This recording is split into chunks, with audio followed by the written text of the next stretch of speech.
Hello students, welcome back to my channel. आज के इस वीडियो में मैं आपको म्यूचुअल फंड चैप्टर के सम्स कैसे सॉल्व करना है वो सिखाने वाला हूँ। वैसे मैं आपको बताऊं, ये जो चैप्टर है ये कंपैरेटिवली इजी है आपके दूसरे चैप्टर्स के मुकाबले में। बिकॉज इस चैप्टर में हमें एक ही तरीके का फॉर्मूला ढूंढना होता है जिसको हम लोग बोलते हैं NAV, नेट एसेट वैल्यू। अब नेट एसेट वैल्यू का फॉर्मूला है net assets upon number of units outstanding. तो इसका मतलब अगर सम में हमको नेट एसेट्स भी दिया है, नंबर ऑफ यूनिट्स भी दिया है, दोनों को डिवाइड करो आपको एनएवी मिल जाएगा। बट प्रॉब्लम क्या होगा कि वो लोग आपको नेट एसेट्स डायरेक्टली नहीं देते हैं। ज्यादातर हर सम में आपको नेट एसेट्स फाइंड करना पड़ेगा। सो हम लोग क्या करते हैं, एक स्टेटमेंट बनाते हैं और उस स्टेटमेंट से हम लोग नेट एसेट्स फाइंड करते हैं। अब नेट एसेट्स मिलेगा कैसे? वो लोग हम लोग को तीन चार एसेट्स देते हैं, तो हम लोग क्या करते हैं, सारे एसेट्स को एक जगह लिख देते हैं। अगर सम में लाइबिलिटी दिया है तो लाइबिलिटी को हम लोग एसेट्स में से क्या कर देते हैं, माइनस कर देते हैं। तो जो बच जाता है वो हमारे लिए क्या बन जाता है, नेट एसेट्स। फिर जो नेट एसेट्स की वैल्यू यहाँ पर आई है इसको हम लोग इस फॉर्मूला में डालते हैं एंड हमको हमारा NAV, नेट एसेट वैल्यू मिल जाता है। अब प्रॉब्लम होगा सम में, जैसे मैं एसेट्स की बात कर रहा हूँ, एसेट्स कई तरह की होती हैं, जैसे for example securities, bonds and हो सकता है बॉन्ड्स लिस्टेड हो, नॉन लिस्टेड हो, डिबेंचर्स दे। ये सारे हमारे इन्वेस्टमेंट्स हैं जिनको हम लोग क्या मानते हैं, हमारा एसेट्स। ठीक है, ज्यादातर म्यूचुअल फंड्स इन्हीं में इन्वेस्ट करते हैं।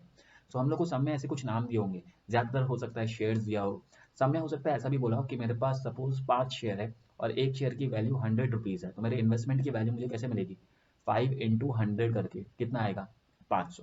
सो इस तरीके से हम लोग हमारे एसेट्स का वैल्यू कैलकुलेट करेंगे। ठीक है, तो मैं एक काम करता हूँ, डायरेक्टली आपको एक एग्जांपल दिखाता हूँ जिससे आपको ज्यादा बेटर समझ में आएगा कि आपको सम सॉल्व कैसे करना है। तो ये रहा हमारा पहला एग्जाम्पल। सबसे पहले तो हम लोग को पता कैसे चलेगा एग्जाम में कि म्यूचुअल फंड का सम है। तो सब में बोला है बिरला म्यूचुअल फंड, देखो म्यूचुअल फंड नाम आ गया तो इससे पता चल जाएगा आपको कि म्यूचुअल फंड का सम है।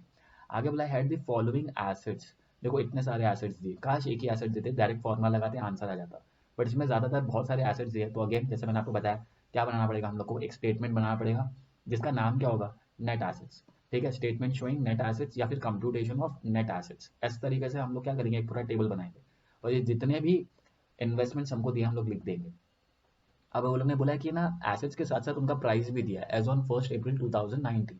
तो देखो मेरे पास एक्स लिमिटेड इन्वेस्टमेंट है, इन्वेस्टमेंट्स हमारे क्या माने जाते हैं, एसेट्स कंसिडर किए जाते हैं। ठीक है, तो जितने भी हमारे इन्वेस्टमेंट्स हैं इनको हम लोग क्या कंसिडर करते हैं, हमारा एसेट है, तो ये सब एसेट है। बट प्रॉब्लम है कि ना एसेट्स का अमाउंट नहीं दिया, नंबर ऑफ यूनिट्स दिया।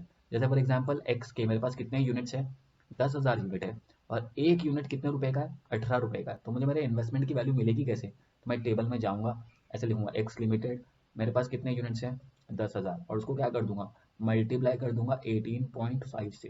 तो मुझे मेरे इन्वेस्टमेंट का वैल्यू मिल जाएगा 1,85,000। इस तरीके से जितने भी इन्वेस्टमेंट्स दिए उसको मैं क्या करूंगा, लाइन से अपने टेबल में लिख दूंगा। जितने यूनिट्स, जैसे इसमें यूनिट्स दिए 35,000 इंटू क्या करना है, प्राइस 384.5, इस तरीके से मुझे और एक वैल्यू मिल जाएगा। ऐसे करते करते मुझे सारे एसेट्स की वैल्यू मिल जाएगी। अच्छा, इस समय ना एक भी लाइबिलिटी नहीं दिया, सबके सब क्या है, एसेट्स है। तो इसका मतलब इसमें लाइबिलिटी माइनस करने की जरूरत नहीं है। सपोज तो है ना, सब कुछ करके टोटल मेरा है ना, एग्जाम्पल कि मेरा टोटल इन्वेस्टमेंट्स का टोटल आया 10 लाख। ठीक है, सो मैं क्या करूंगा, 10 लाख ये मेरा टोटल नेट एसेट्स है, इसको मैं डिवाइड कर दूंगा, किससे डिवाइड कर दूंगा, नंबर ऑफ यूनिट से। क्या मिल जाएगा मुझको, NAV। और सब में वही भी बोला था, देखो सब में क्या बोला था, calculate net asset value of the fund. Net asset निकालने के लिए, नेट एसेट वैल्यू निकालने के लिए आपको नेट एसेट चाहिए और नंबर ऑफ यूनिट चाहिए। सब में नंबर ऑफ यूनिट्स आउटस्टैंडिंग दिया था 5 लाख। तो मैं क्या करूंगा, जो मेरा टोटल आया है, मैंने एग्जाम्पल दिया 10 लाख, डिवाइड बाय 5 करूंगा तो मुझे 2, मेरा NAV आ जाएगा। ठीक है, ऐसे सम को मैंने अच्छी तरीके से सॉल्व किया हुआ है, मैं आपको इसका सोल्यूशन बताता हूँ। देखिए इस तरीके से आपको सॉल्व करना है। ठीक है, सबसे पहले आप क्या लिखेंगे, स्टेटमेंट ऑफ नेट एसेट्स या कंप्यूटेशन ऑफ नेट एसेट्स। उसके बाद जैसे X limited, Y limited, Z limited और क्यू लिमिटेड, ये सारे नाम दिए थे। सो मैंने क्या किया, यहाँ पर इन सारे एसेट्स को लिख दिया, ये हमारे इन्वेस्टमेंट्स हैं। देन फिर उनका जितना भी यूनिट्स दिया था वो यूनिट्स को डाल दिया। फिर उसका जो प्राइस दिया था हम लोगों को वो प्राइस लिख दिया। फिर हम लोग को क्या करना है, नंबर ऑफ यूनिट्स इनटू जो भी प्राइस दिया है, तो हम लोग को क्या मिल जाएगा, हमारे इन्वेस्टमेंट्स की वैल्यू मिल जाएगी। तो मेरे पास इतने सारे मेरे वैल्यूज आ गए। अब ये सारे वैल्यूज आने के बाद हमको क्या करना है, इस वैल्यूज का टोटल करना है। सो मेरा टोटल आया है 5,99,98,000 एक्चुअल टोटल। अब इस टोटल को अगर तो मैं डिवाइड कर दूं अपने नंबर ऑफ यूनिट से, जो कि सब में कितना दिया था, 5 लाख, तो मुझको नेट एसेट वैल्यू NAV मिल जाएगा। ये NAV क्या रिप्रेजेंट करता है कि अगर इस फंड में इन्वेस्ट करना है तो इस फंड का एक यूनिट कितने रुपए का आएगा, 119.996। ठीक है। सो इसका एनएवी कितना है 119.996, ये है इसका एनएवी। आप चाहो तो फॉर्मूला भी लगा के नीचे दिखा सकते हो, मैंने ऊपर टेबल में ही कर दिया। यहाँ पर चाहो तो ऐसा भी लिख सकते थे 5,99,98,000 डिवाइडेड बाय 5 lakhs। तो मुझे पर यूनिट, एक यूनिट का कितना पैसा है वो पता चल गया कि एक यूनिट 119.996 में मिलेगा। ठीक है। सो ये था हमारे एक तरीके का सम, जिसमें हम लोग को इन्वेस्टमेंट्स देते हैं, नंबर ऑफ यूनिट्स देते हैं, नंबर ऑफ यूनिट्स को प्राइस से मल्टीप्लाई करो, हमको हमारा एसेट्स मिल जाएगा, देन एसेट्स का टोटल करो। इस समय लाइबिलिटी नहीं था तो मैंने माइनस किया नहीं, डायरेक्टली टोटल किया। उस टोटल को नंबर ऑफ यूनिट्स आउटस्टैंडिंग से डिवाइड करो, डिवाइड करने पे जो मिलेगा उसको बोलते हैं एनएवी, वही हमारा फाइनल आंसर है। ठीक है। तो ये एक तरीके का सम था जो मैंने आपको बताया। ऐसे ही सेम एक और एक तरीके का सम मैं आपको बता दूं जिसमें एडजस्टमेंट भी है। ये रहा। अब इस एग्जाम्पल को देखते हैं, इस एग्जाम्पल में नया क्या दिया है। ये भी उसी तरीके का सम है जैसे पहले दिया था। देखो इसमें भी बोला है अ म्यूचुअल फंड कंपनी, इससे पता चल जाता है कि ये हमारी म्यूचुअल फंड का सम है। हैज फॉलोइंग एसेट्स, अगेन उन्होंने हमको एक से ज्यादा एसेट्स दिए, तो अगेन क्या करेंगे हम लोग, टोटल करेंगे इन सारे एसेट्स का। Under it closes business on, दो डेट दिया, एक 1 अप्रैल 2018 और एक 2 अप्रैल 2018। जैसा कि आपको पता है कि शेयर्स का वैल्यू हर दिन फ्लक्चुएट करता है, तो इन्होंने बताया कि ए लिमिटेड का जो शेयर प्राइस पहले 20 था, एक दिन बाद कितना हो गया 20.50। अब हमको ये नहीं पता कि इन लोगों ने हमको दो दो शेयर प्राइस क्यों दिया है। वैसे मैं आपको बोलूँ फिलहाल 2 अप्रैल के ऊपर ध्यान ही मत देना, हमेशा जो लोग तुम लोग को पहला वाला जो डेट देते ना पहले उस पर फोकस करना। ठीक है। ये 2 अप्रैल का क्या करना है अपने आप पता चल जाएगा थोड़ी देर में। अब आगे जाते हैं। आगे हम लोग को उन लोगों ने क्या दिया है, कंपनी के नाम दिए कि ए लिमिटेड, बी लिमिटेड, सी और डी, इन कंपनियों में हमने इन्वेस्ट किया और इन कंपनी के कितने कितने शेयर्स खरीदे वो भी दे दिए। ठीक है। और इनका मार्केट प्राइस भी दे दिया। सो अगर मुझे ये जानना है कि मेरे पास कितना अमाउंट इन्वेस्टेड है, मतलब मेरा एसेट्स कितना है, कैसे पता चलेगा, 20,000 इंटू क्या कर दूंगा 20, तो मुझे मेरे एसेट्स का वैल्यू मिल जाएगा। 30,000 इंटू 312, तो मुझे को और एक एसेट का वैल्यू मिल जाएगा। 20,000 इंटू 361, फिर से मुझे नया एसेट का वैल्यू मिल जाएगा। फिर 60,000 इंटू 505.10, फिर से मुझे मेरे एसेट्स का वैल्यू मिल जाएगा। फिर हम लोग क्या करेंगे, इन सारे एसेट्स को प्लस करेंगे, टोटल करेंगे, तो मुझे क्या मिलेगा नेट एसेट, बिकॉज अब तक कोई लाइबिलिटी दी नहीं है। अब देखो नीचे क्या दिया, टोटल नंबर ऑफ यूनिट्स। ये क्यों दिया पता है, ताकि जो टोटल एसेट्स आया है इसको हम लोग क्या कर सके, डिवाइड कर सके नंबर ऑफ यूनिट्स के साथ। करेंगे तो क्या मिल जाता है N A V, net asset value. ठीक है। सो अब आगे देखते हैं सब में आगे क्या बोला है। अब देखो सबसे पहला पार्ट क्या बोला है, वो लोग बोल रहे हैं calculate net asset value of the fund. ठीक है। सो हम लोग क्या करेंगे, ये देखो ये मैंने यहाँ पर स्टेटमेंट आपके लिए बना कर रखा है, फिर से करेंगे computation of net asset value. इस बार हमको नाम अलग दिया ए बी सी डी, तो मैंने लिख दिया A B C D. Then जो नंबर ऑफ शेयर्स दिया वो नंबर ऑफ शेयर्स लिख देंगे, और जो प्राइस हमको दिया वो प्राइस हम लोग ले लेंगे। मल्टीप्लाई करने पे हमको हमारे एसेट्स का वैल्यू मिल जाएगा। जैसे पहले वाले केस में एसेट का वैल्यू आ रहा है 4 लाख, दूसरे वाले केस में एसेट का वैल्यू आ रहा है 93 लैक्स, फिर 72 लैक्स 24,000, फिर 3,03,06,000। इस तरीके से हमको हमारा टोटल एसेट्स मिल गया। फिर मैंने क्या किया, इन एसेट्स का टोटल किया, तो मुझे टोटल एसेट्स मेरे मिल जाएंगे। अभी टोटल एसेट्स मिल चुके हैं, लाइबिलिटी तो है नहीं माइनस करने के लिए। सो हम लोग क्या करेंगे, ये जो टोटल आया ना इसी को डिवाइड कर देंगे नंबर ऑफ यूनिट से। सब में नंबर ऑफ यूनिट्स दिया था क्या, देखो यहाँ दिया था 6 लाख। सो बस ये जो 4 करोड़ आया है इसको अगर हम लोग डिवाइड कर दें नंबर ऑफ यूनिट्स जो कि है 6 लाख, तो हम लोग को क्या मिल जाएगा, हमारा NAV मिल जाएगा। NAV आ रहा है 78.84। ये 78.84 क्या रिप्रेजेंट करता है कि अगर मुझे इस म्यूचुअल फंड में इन्वेस्ट करना है और इस म्यूचुअल फंड का 1 यूनिट चाहिए ना, तो 1 यूनिट के बदले में मुझे कितने रुपए देने पड़ेंगे, 78 रुपीज 0.84 पैसा, इतना पैसा मुझे पे करना पड़ेगा अगर 1 यूनिट चाहिए तो। ठीक है। ओके। सो देखो यहाँ पर मैंने नीचे अगेन फॉर्मूला डाल के भी किया है, ऊपर टेबल में करोगे तो भी चलेगा, अगर आपको अलग से फॉर्मूला डाल के करना है तो भी करोगे तो भी चलेगा। ठीक है। NAV is equals to total net assets value upon number of units. तो ये एक तरीके का सम था। ठीक है। ये ऐसे ही था जैसे हमने पिछले सम में किया, बट इस सम में ना कुछ और भी दिया है। ठीक है, जो नया पार्ट है। अब जरा जाते हैं इसके नए पार्ट के अंदर। इसके नए पार्ट में क्या बोला, ये क्वेश्चन नंबर ये जो 2 है ना, ये पिछले सम में नहीं था। यहाँ तक तो सम पहले की तरह ही था, सेम टू सेम। ठीक है। ओके। अब देखो नीचे क्या बोला है, अज्यूमिंग मिस्टर एक रोहित है मिस्टर, उसने सबमिट किया चेक ऑफ ₹30 लाख। ठीक है। उस भाई साहब ने कितना रुपया दिया हम लोग को, 30 लाख दिया इस म्यूचुअल फंड को। ठीक है। And the fund manager of this company purchases 8 shares of B limited. ठीक है। और बोला and the balance amount is held in bank. Okay. फिर आगे बोला in such case what would be the position of the fund. वो लोग बोल रहे हैं ये बताओ कि अगर एक इंसान है मिस्टर रोहित, उसने क्या किया, हमको 30 लाख रुपया दिया। हम लोग कौन है, हम लोग म्यूचुअल फंड की कंपनी है, हमारे पास 30 लाख रुपए आ रहे, लेकिन जब हमारे पास 30 लाख रुपए आएंगे तो सामने वाला ये जो मिस्टर रोहित है, इसको अपने को यूनिट्स भी तो देना पड़ेगा, है ना। जैसे हमको पता था ना एक यूनिट का रेट कितना था, 78.84। तो ये भाई साहब ने तो 30 लाख दे दिए। तो पहले ये पता करो कि मिस्टर रोहित को कितने यूनिट्स मिलेंगे। कैसे पता चलेगा कि उसको कितने यूनिट्स मिलेंगे, सिंपल है। हमारा जो फॉर्मूला है, देखो एनएवी का फॉर्मूला क्या है, net asset value is equals to net assets upon number of units बराबर। अच्छा, एनएवी हमको पता है कितना है, 78.84 is equal to net assets. इस भाई साहब ने कितना हमको एसेट्स दिया है, 30 लाख रुपए का चेक दिया, तो 30 लाख रुपए हमारे लिए नेट एसेट बन जाएगा। और नंबर ऑफ यूनिट्स हमने उसको कितने दिए ये पता नहीं है, तो हम लोग ढूंढ सकते हैं क्या, हाँ क्या करेंगे अभी हम लोग, यहाँ पर आ जाएगा 78.84 number of units is equal to 30 lakh. और फिर क्या करेंगे, number of units is equals to number of units is equals to 30 lakh divide कर देंगे एनएवी को, तो हम लोग को मिल जाएगा 78.84। तो देखते हैं उसको कितने यूनिट्स मिलने वाले भाई साहब को। तो उसको यूनिट्स मिलने वाले हैं 30 lakhs divide by 30 lakhs divide by 78.84। तो आ रहा है उसको मिलेगा 38,051। ठीक है, पहले एक बार मैं एनएवी फिर से चेक कर लूँ, एनएवी हाँ राइट है। सो मेरा एनएवी आने वाला है हाँ नंबर ऑफ यूनिट्स आएंगे 38,051। मैं लिख देता हूँ 051, राउंड ऑफ भी कर सकते हैं 051 या। तो इसका मतलब देखो अभी ना, पहले हमारे पास कितने यूनिट्स थे, 6 लाख के यूनिट्स थे। अब हमारे यूनिट्स कितने हो जाएंगे पता है क्या, ये प्लस करना पड़ेगा, इतने यूनिट्स हमने और इशू किए हैं रोहित को। पहले सिर्फ 6 लाख यूनिट्स थे, अब यूनिट्स 6,36,38,051 हो जाएंगे। ठीक है, ये याद रखना। और देखो हमारे पास है ना पहले, ठीक है, इस सिचुएशन में पहले हमारे पास कितना पैसा था, टोटल एसेट्स हमारा कितना था, हमारा एसेट्स था इतना 4,73,00,000। लेकिन अभी 30 लाख का और चेक आया, 30 लाख का चेक आएगा तो हमारे एसेट्स की वैल्यू, एसेट्स बढ़ेगा तो यूनिट्स भी तो बढ़ेगा।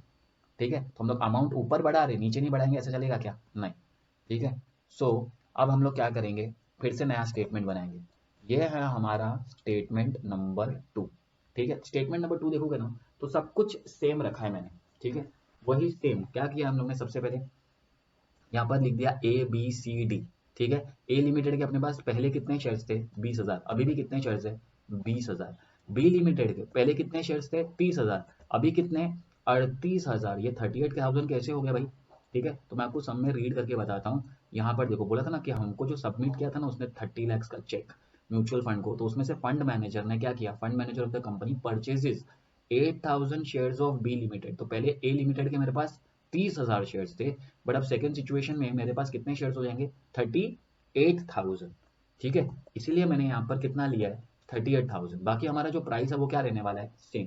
अच्छा, सी लिमिटेड में कोई चेंज नहीं है, डी लिमिटेड में कोई चेंज नहीं, तो उन्होंने क्या कर दिया, सेम टू सेम रहने दिया। तो अब मेरे ए लिमिटेड के इन्वेस्टमेंट की वैल्यू है 4 लाख, सी का सेम है, डी का भी सेम है। बस ये जो बी का इन्वेस्टमेंट है ना, ये क्या हो गया, थोड़ा सा बढ़ गया, बिकॉज पहले बी का मेरे पास 30,000 शेयर्स थे, अब मेरे पास 38,000 शेयर्स है। ठीक है, अब ये मत सोचना कि हमेशा बी में ही प्लस करना पड़ेगा, किस में प्लस करना है वो क्वेश्चन में वो लोग नीचे मेंशन करेंगे। ठीक है, ओके। सो अब बात करते हैं ये कैश कहाँ से आ गया भाई। ठीक है, देखो उसने हमको कितने का चेक दिया था, चेक मिला था 30 लाख का बराबर।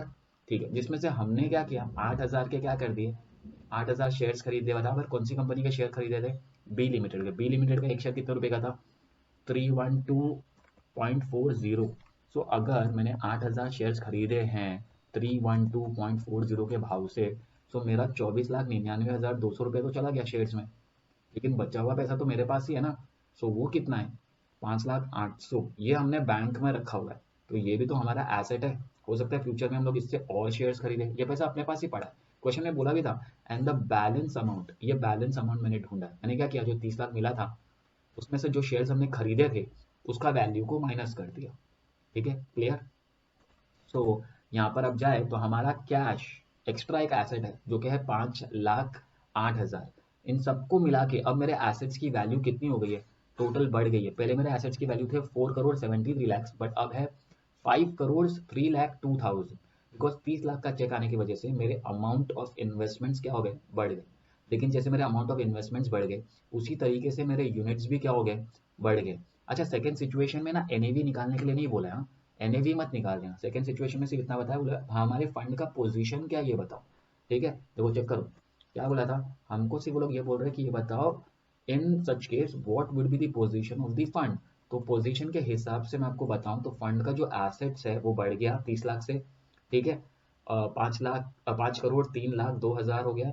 एंड जो हमारा एसेट्स का नंबर ऑफ यूनिट्स था वो भी इंक्रीज हो गया, तो वो 38,052। ये मैंने आपको निकाल के दिखाया था पहले, कैसे आया था, 30 लाख डिवाइड बाय 78.84, ये वही यूनिट्स है। तो हमारा यूनिट्स भी बढ़ गया एंड हमारा अमाउंट भी बढ़ गया। तो इस तरीके से हमको क्या करना है, हमारा पार्ट करना है। तो पहला पार्ट का आंसर आ गया, सेकंड पार्ट का आंसर आ गया। अभी भी सम खत्म नहीं हुआ है। ये 15 मार्क का सम ऐसा सेम एग्जाम में आ सकता है, ठीक है, अगर 3 आया तो। इसके पहले जो हमने सबसे पहला सम किया था वो देखो, अगर आप देखोगे एग्जाम प्रॉब्लम का सिर्फ 7 मार्क्स के लिए आया था, बिकॉज सिर्फ एक ही पार्ट करना था। बट क्योंकि इसमें काफ़ी ज़्यादा पार्ट करना है, तो आपको ये 15 मार्क्स के लिए एग्जाम में पूछा जा सकता है। ठीक है, सो अब हम लोग जाते हैं थर्ड पार्ट में। थर्ड पार्ट में क्या बोला है, थर्ड पार्ट में बोला है फाइंड न्यू एनएवी। वो लोग बोल रहे हैं फिर से एनएवी फाइंड करो, बट डेट दिया है 2 अप्रैल 2018। सो इसका मतलब देखो, अब तक हमने जितनी भी बार भी किया ना, तो किससे मल्टीप्लाई किया था, इस वैल्यू से मल्टीप्लाई किया था, राइट। तब हम लोग को हमारे नेट एसेट्स की वैल्यू पता चली थी, बट ये एसेट की वैल्यू थी एज ऑन 1 अप्रैल 2018। अब वो लोग बोल रहे हैं कि ना इस डेट को भूल जाओ, फिर से नेट एसेट वैल्यू निकालो। लेकिन इस बार है ना तुम्हारे इन्वेस्टमेंट की वैल्यू कैसे मिलेगी, जैसे पहले 20,000 इंटू 20, 4 लाख थी मेरी इन्वेस्टमेंट की वैल्यू। 2 अप्रैल को अगर मैं चेक करूँ ना मेरी इन्वेस्टमेंट की वैल्यू कितनी है, तो कैसे पता चलेगा, 20,000 इंटू 20.50। तो 2 तारीख को मेरे इन्वेस्टमेंट की वैल्यू देखो बढ़ गई, 4,10,000 हुई थी, बिकॉज शेयर प्राइस क्या हो गया, बढ़ गया। हो सकता है शेयर प्राइस कम हो जाए तो मेरे इन्वेस्टमेंट की वैल्यू क्या हो जाएगी, कम। तो ये बोल रहा है कि इस तरीके से ना 2 अप्रैल को तुम्हारे नेट एसेट्स की वैल्यू कितनी है ये बताओ, और एनएवी भी निकालो। ठीक है, तो एनएवी निकालने के लिए नेट एसेट तो निकालना ही पड़ेगा। तो हम लोग क्या करेंगे, जाएंगे, देखो ये वाला हमारा थर्ड पार्ट। क्या करना है, फिर से हम लोग सारी कंपनी के नाम लिख देंगे, A B C D। और कैश तो ऐसे ही रहेगा, कैश में कोई चेंज आने वाला नहीं है, बिकॉज चेंज क्या होने वाले, share price. Number of shares क्या रहने वाले हैं, सेम। नंबर ऑफ शेयर्स देखो सेम है, 20,000, 38,000, 20,000, 60,000। और इसको हम लोग मल्टीप्लाई किससे करेंगे, जो नया रेट दिया ना 2 अप्रैल का, उससे। तो 2 अप्रैल से जब हम लोग मल्टीप्लाई करेंगे तो जो अमाउंट मिलेंगे, ये हमारे एसेट्स का वैल्यू है एज ऑन 2 अप्रैल। 2 अप्रैल के हिसाब से मेरे एसेट्स की वैल्यू कितनी है, 5,24,86,800। और अगर इसको हम लोग डिवाइड कर दे अपने नंबर ऑफ यूनिट से, जो कि था 6,38,000। 6,38,000 कैसे हुआ, इस सेकंड सिचुएशन में चेंज हुआ था ना, हमने नया यूनिट ढूंढा था 6,38,052। उसको यहाँ पर हम लोग यूज़ करेंगे 6,38,052 और उससे डिवाइड कर देंगे। सो मेरे एनएवी का वैल्यू अब आएगा 82.26। ठीक है, सो ये याद रखना कि हम लोग को एक ही सम करना है और नंबर ऑफ शेयर्स को बार बार मल्टीप्लाई करना है, बट जो डेट से जिसको कहा जाएगा उसी को मल्टीप्लाई करना है। जैसे 2 अप्रैल बोला तो मैंने इस बार सारे जो मार्केट प्राइस लिए हैं वो कौन से लिए थे, 2 अप्रैल के। ठीक है, एंड ये आपको याद रखना है कि जैसे ही आपको टोटल मिल गया आपके एसेट्स का, उसको आपको डिवाइड करना है, किससे डिवाइड करना है आपको, नंबर ऑफ यूनिट से। जैसे ही आप नंबर ऑफ यूनिट से उसको डिवाइड करोगे तो आपको क्या मिल जाएगा, NAV। और हम लोग इस सम में ना NAV ही ढूंढते हैं, नेट एसेट वैल्यू। तो वैसे मैं आपको बता दूं कि पहला सम और जो दूसरा सम था ना, ये एक ही तरीके का था, जिसमें हमको नंबर ऑफ शेयर्स देते हैं और बोलते हैं कि क्या फाइंड करो, NAV। बट इस चैप्टर में ना और एक तरीके का सम है, जिसमें ना हम लोग को इंडिविजुअल सिक्योरिटीज देते हैं, जिसमें डिबेंचर, शेयर्स, बॉन्ड्स, बॉन्ड्स के अंदर भी कोटेड अनकोटेड डिबेंचर्स देते हैं, फिक्स्ड इंटरेस्ट इनकम देते हैं। तो हमको उसमें भी स्टेटमेंट ऑफ एसेट्स या फिर कंप्यूटेशन ऑफ नेट एसेट्स करना पड़ता है। ठीक है, जैसे मैं आपको उसका एक एग्जांपल बता देता हूँ, अब तक अगर ये समझ में आ गया है तो। अगर ऐसा एग्जाम्पल आया तो हम लोग कैसे सॉल्व करेंगे, तो इसके लिए मैं आपको पहले सम तो रीड कर लेता हूँ। सम में क्या बोला है, सम में बोला है based on the given information determine, देखो फिर से क्या निकालने बोला है, एनएवी। एनएवी निकालने का फॉर्मूला सेम ही रहने वाला है कि सबसे पहले आपको नेट एसेट्स मिल जाए, बट प्रॉब्लम ये कि लोग नेट एसेट्स देते नहीं है, नेट एसेट्स हमको ढूंढना पड़ता है। एंड जब उसको हम लोग नंबर ऑफ यूनिट से डिवाइड कर लेते हैं तो अब हमको क्या मिल जाएगा, NAV। ठीक है, तो इसमें बोला है based on the given information determined the NAV of a regular income scheme on per unit basis. Particulars दिया है, रुपीज इन लैक्स है, तो हम लोग भी क्या करेंगे, जो डेटा जैसे दिया उसको वैसे ही लिख देना। ठीक है, कुछ भी इंटू इंटू करने मत चले जाना, जैसा डेटा दिया वैसे ही सॉल्व करते हैं, आंसर आ जाएगा। ठीक है, सबसे पहले तो हमको ना इसमें पता लगाना है कैश इन हैंड क्या है, एसेट है।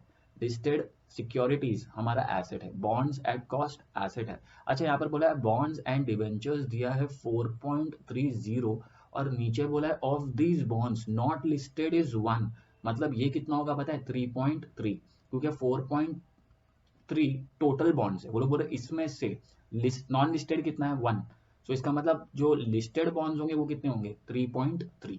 ठीक है ओके। फिर बोला अदर फिक्स्ड इंटरेस्ट सिक्योरिटी, वैसे दोनों ही एसेट है, ये भी एसेट है, अदर फिक्स्ड इंटरेस्ट सिक्योरिटी भी एसेट है, dividend accrued outstanding income asset है, अमाउंट पेएबल ऑन शेयर्स ये लाइबिलिटी है, और एक्सपेंडिचर अक्रूड लाइबिलिटी है। पहली बार ऐसा हुआ है कि सब में लाइबिलिटी दी है। हम लोग क्या करेंगे, पहले हम लोग अपने सारे एसेट्स लिखेंगे, उनका टोटल करेंगे, टोटल करने के बाद उसमें से लाइबिलिटी माइनस कर देंगे, तो जो बचेगा वो क्या बन जाएगा हमारा नेट एसेट्स। फिर उसको नंबर ऑफ यूनिट से डिवाइड कर देंगे, जो कि सब में दिया है, जो ये रहा नंबर ऑफ यूनिट्स दिया है, कितना दिया नंबर ऑफ यूनिट्स 3, तो हम लोग क्या करेंगे जो हमारा आंसर आएगा उसको 3 से डिवाइड कर देंगे डायरेक्टली। उसके बाद सबसे इंपॉर्टेंट पार्ट, इसको मैं स्टार मार्क कर देता हूँ, current realisable value of fixed income security. ठीक है, करंट रियलाइजेबल वैल्यू कितना दिया है 106.5, और ये जो फेस वैल्यू है ना ये 100 है। ठीक है, जान पूछ के उन लोगों ने हमको फेस वैल्यू दिया और करंट रियलाइजेबल वैल्यू दिया, पता है क्यों, ताकि ना हम लोग फिक्स्ड इनकम सिक्योरिटी का एक्चुअल वैल्यू फाइंड कर सके। ठीक है, ये लोग क्या बोल रहे हैं कि ना फेस वैल्यू 100 है और मार्केट प्राइस हमारे फिक्स्ड इनकम सिक्योरिटी का 106 है, तो इसका ये नहीं कि 106 ले लेना है, हम लोग को क्या करना पड़ेगा क्रॉस मल्टीप्लाई करके फाइंड करना पड़ेगा कि हमारे फिक्स्ड इनकम सिक्योरिटी का वैल्यू कितना है। ठीक है ओके, आगे देखते हैं। आगे बोला है ऑल लिस्टेड शेयर्स, ये भी मैं स्टार मार्क कर देता हूँ बिकॉज अगर ऐसा वाला समय है तो ये वाला एडजस्टमेंट रहेगा ही रहेगा। ये लोग बोल रहे all listed shares were purchase at the time Nifty was 7500।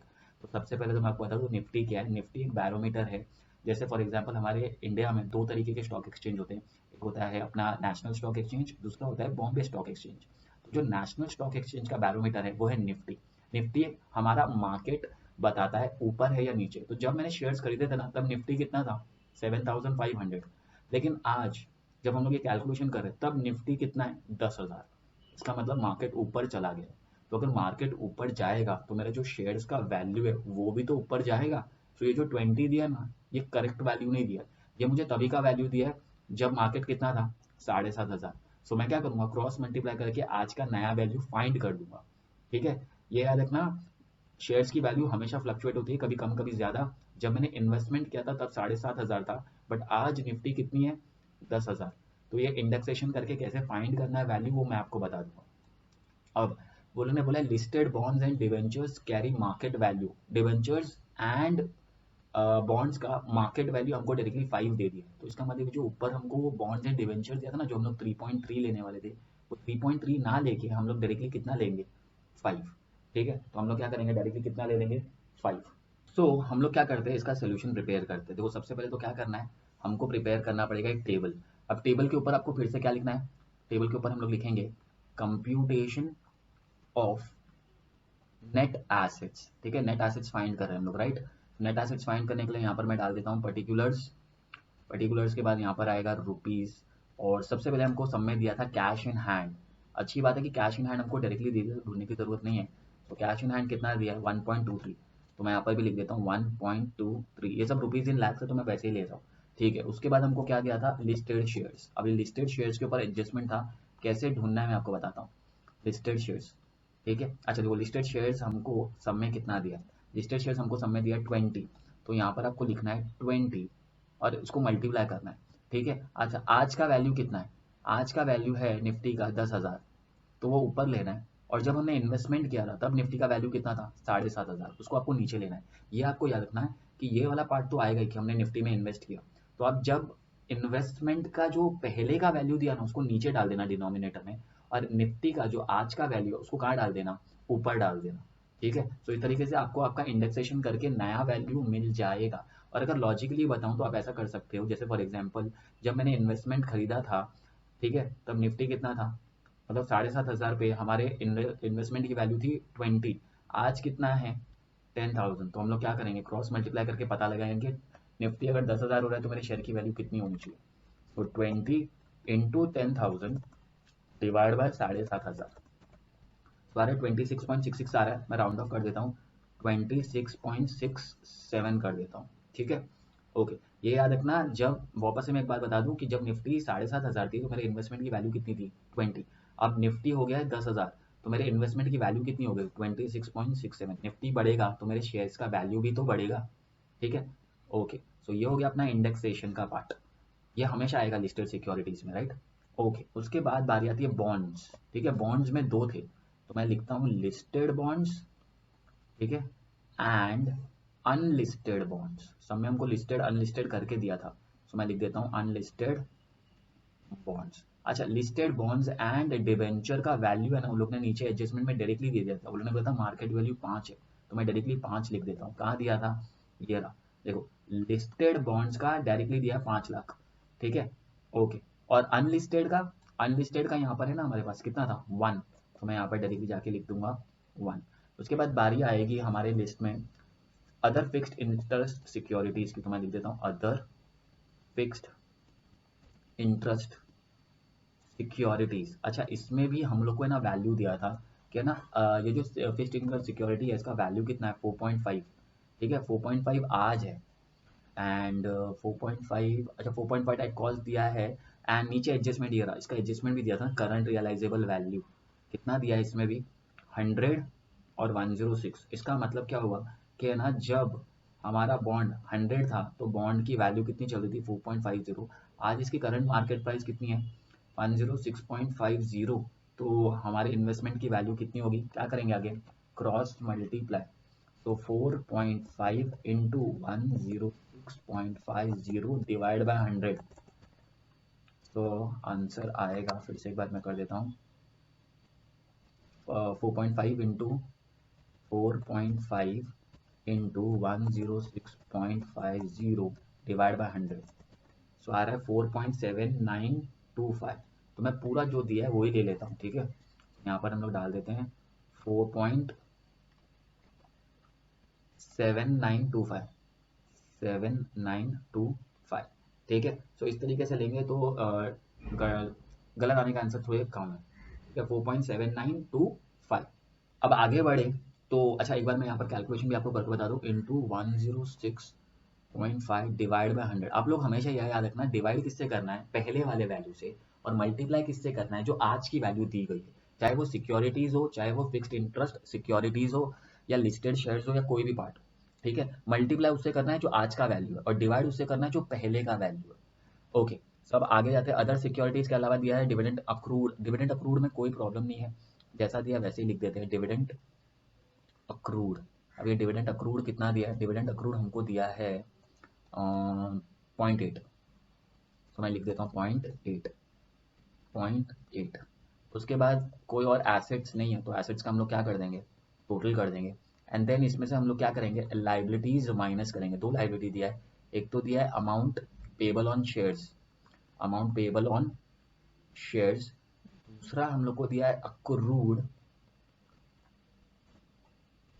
Expenditure, सो मैं लिख देता हूँ एक्सपेंडिचर अक्रूड, एक्सपेंडिचर अक्रूड, ये दोनों ही लाइबिलिटी, ठीक है। ओके, सो अमाउंट है का 6.32, यहाँ पर मैं ले लेता हूँ 6.32, और दूसरे का नया वैल्यू नहीं दिया, पुराने ही ले लेंगे 0.75, तो यहाँ पर आ जाएगा 0.75। अब हम लोग को क्या करना पड़ेगा, इसका भी टोटल करना पड़ेगा। इसके टोटल को बोलेंगे ए, इसके टोटल को बोलेंगे बी, और जो नेट एसेट्स आएगा उसे हम लोग क्या बोलेंगे, ए माइनस बी। ज़रा टोटल करके चेक करते कितना टोटल आ रहा है।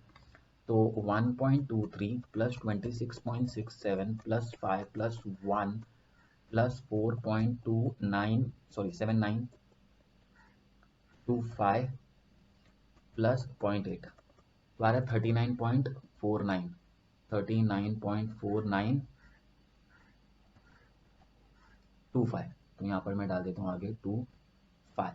हम लोग चाहते तो इसको राउंड ऑफ करके 4.79 भी ले सकते थे, ठीक है, ओके चलेगा। उसके बाद ज़रा इसका टोटल करें तो आएगा 6.32 प्लस 0.75, सॉरी 7.07, तो मैं यहाँ लिख देता हूँ 7.07। अब ए माइनस बी करे तो आएगा 39.4925 माइनस 7.07, सो आंसर आया 32.42, 32.42 225 225। सो मैं यहाँ पर लिख देता हूँ 32.4225 डिवाइड कर देंगे इसको 3 से। 3 क्यों? Number of units. एनएवी का फॉर्मूला क्या था? एनएवी का फॉर्मूला था नेट एसेट्स जो कि मिल गया divide by number of units. Units कितने थे? 3। सो हमने कितना ले लिया? 3। अब अगर इसको डिवाइड करें तो हमको आंसर आ जाएगा। तो थोड़ा डिवाइड करके आंसर देखते हैं। 32.4225 डिवाइड बाय 3 सो आ रहा है 10.075